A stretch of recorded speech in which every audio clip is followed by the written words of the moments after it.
Assalamualaikum warahmatullahi wabarakatuh dan selamat siang semuanya. Selamat datang kembali di mata kuliah kita, yaitu evaluasi proses dan hasil belajar di sekolah dasar. Hari ini kita sudah memasuki pertemuan kedua.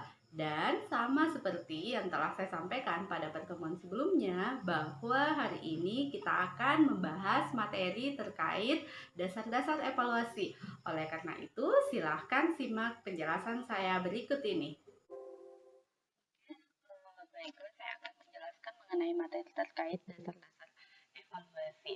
Eh, Kemampuan melaksanakan evaluasi pembelajaran merupakan kemampuan dasar yang mesti dikuasai oleh guru, oleh pendidik maupun calon pendidik. Karena kemampuan ini merupakan salah satu kompetensi untuk mendukung profesionalismenya.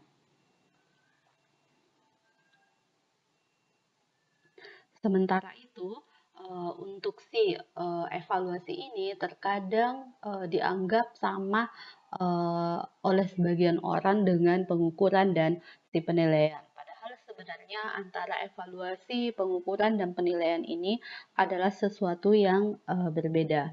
Sekarang kita akan membahas mengenai yang pengukuran. Pengukuran merupakan kegiatan untuk mengukur sesuatu, kemudian membandingkan sesuatu dengan ukurannya, di mana proses pengumpulan datanya melalui pengamatan empiris terhadap suatu objek secara sistematis dan dalam bentuk angka. Jadi pengukuran itu selalu sifatnya kuantitatif. Uh, untuk si pengukuran ini sendiri, salah satu contohnya misalnya pengukuran tinggi badan, kemudian pengukuran berat badan. Kalau di bidang kesehatan contohnya itu pengukuran misalnya tekanan darah pasien. Definisi lain dari pengukuran itu sendiri untuk di bidang kita yang bergerak di pendidikan itu adalah suatu proses untuk menentukan kuantitas daripada sesuatu. Sesuatu yang dimaksud di sini adalah si peserta didiknya, kemudian strategi pembelajarannya, kemudian ada sarana prasarana sekolah. Nah, perlu digarisbawahi di sini bahwa yang ditentukan adalah kuantitas. Kalau kuantitas itu pasti bentuknya akan dalam bentuk si angka. Kemudian kita sekarang akan membahas mengenai penilaian.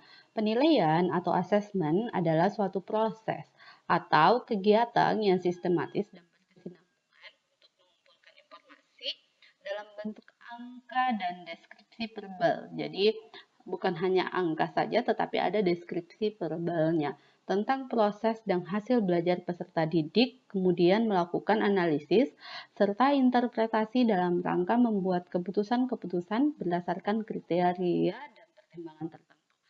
Jadi untuk si penilaian ini ada proses panjang yang harus dilalui dan dalam proses itu ada aturan-aturan atau ada kriteria-kriteria dan pertimbangan-pertimbangan yang dijadikan sebagai patokan ataupun tolak ukur untuk melakukan penilaian.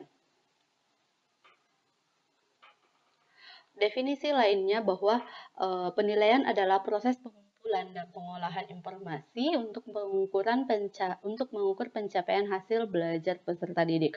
Dalam mengukur hasil belajar peserta didik ini tidak sembarangan seperti yang disampaikan sebelumnya di slide sebelumnya bahwa si penilaian ini butuh aturan-aturan tertentu atau uh, atau regulasi-regulasi tertentu yang mengatur. Nah, untuk di bidang pendidikan, aturannya itu mengikuti standar penilaian pendidikan. Jadi ada standar penilaian pendidikan untuk saat ini karena pendidikan kita di Indonesia khususnya untuk sekolah dasar ya itu sudah menggunakan kurikulum 2013. Jadi pemerintah telah mengeluarkan pedoman penilaian yang mengikuti standar penilaian pendidikan. Jadi pedoman penilaiannya ini sudah ada untuk melakukan penilaian di kurikulum 2013 itu seperti apa. Sekarang apa sih evaluasi? Tadi sudah kita bahas terkait si penilaian itu sendiri, kemudian pengukuran. Sekarang kita akan membahas terkait si evaluasi ini.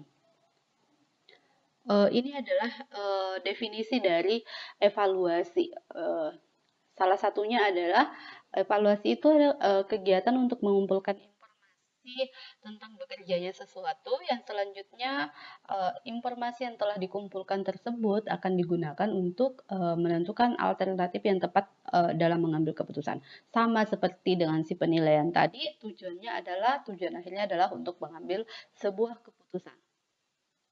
Kemudian, definisi lain menyatakan bahwa evaluasi itu adalah proses yang sistematis dari mulai mengumpulkan, kemudian menganalisis data, kemudian menafsirkan informasi tersebut ataupun membuat kesimpulan untuk menentukan sejauh mana si tujuan pembelajaran telah dicapai oleh siswa. Jadi kan kalau di kita ya, di pembelajaran itu ada tujuan pembelajaran.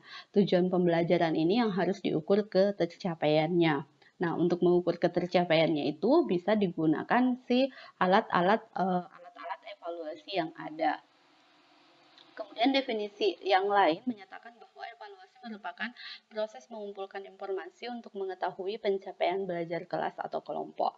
Jadi sama aja sih sebenarnya ketiga-ketiga definisi ini. Tujuannya sama, untuk mengumpulkan informasi, untuk mengukur, untuk mengetahui pencapaian belajar, untuk menganalisis, untuk menginterpretasi hasil belajar, proses belajar, kemudian misalnya ada pun yang terkait sarana dan prasarana, strategi pembelajaran, itu semua kan sebuah ruang lingkup di dalam pendidikan.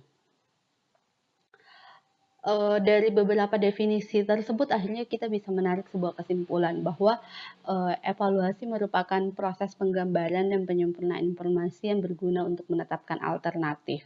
Evaluasi bisa mencakup arti test dan measurement atau pengukuran dan bisa juga berarti di luar keduanya. Kemudian hasil evaluasi bisa memberi keputusan yang profesional karena kenapa Kenapa dikatakan bahwa hasilnya pasti akan memberi keputusan yang profesional? Karena jika mengikuti aturan-aturan yang ada, maka hasil evaluasi itu harusnya sesuatu yang bisa dipertanggungjawabkan. Kemudian seseorang dapat mengevaluasi baik dengan data kuantitatif maupun si data kualitatif. Jadi bisa melibatkan si pengukuran itu sendiri dan bisa melibatkan si penilaian itu sendiri.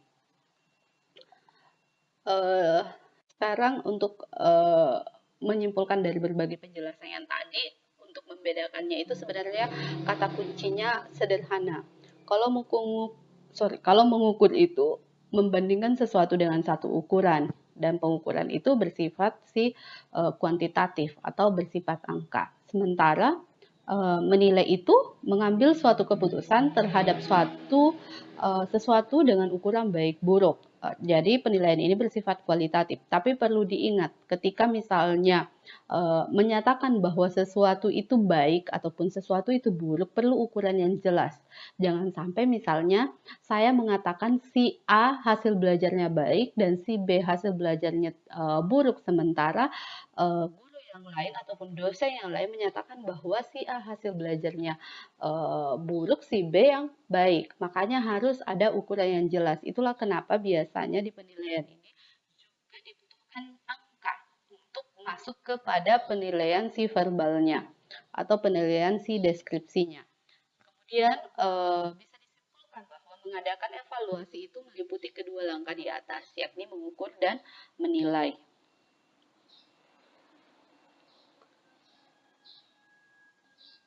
Sementara itu, ada kriteria dalam pemberian pertimbangan hasil evaluasi. Kan katanya tadi kalau evaluasi itu proses mengumpulkan, kemudian menganalisis, kemudian menginterpretasikan hasil atau membuat kesimpulan. Nah, ada kriterianya ketika mempertimbangkan si hasil evaluasi ini. Yang pertama yaitu hasil evaluasi dapat dipertanggungjawabkan secara ilmiah. Karena apa? Karena hasil evaluasi ini tidak boleh berbeda antara evaluator yang satu dengan evaluator yang lainnya. Jadi punya data yang pasti, punya tolak ukur yang jelas. Kemudian yang kedua, evaluator lebih percaya diri. Ya, jangan sampai yang melakukan evaluasi saja tidak percaya diri untuk mengevaluasi orang lain. Kemudian yang ketiga, menghindari adanya unsur subjektivitas, karena yang menilai itu adalah atau evaluator itu adalah juga manusia, jadi unsur subjektivitasnya ini harus betul-betul dihilangkan. Jangan sampai karena misalnya rasa suka saya kepada A akhirnya membuat saya mengatakan bahwa hasil belajarnya si A ini pantas mendapatkan nilai A pada mata kuliah tertentu. Sementara karena saya tidak suka sama si B, akhirnya saya mengatakan bahwa si B ini untuk mata kuliah saya tidak bisa mendapatkan nilai A dan dia layak untuk mendapatkan misalnya nilai D. Itu tidak boleh. Yang harus dilakukan adalah objektif berdasarkan proses yang telah dia lalui dalam pembelajaran.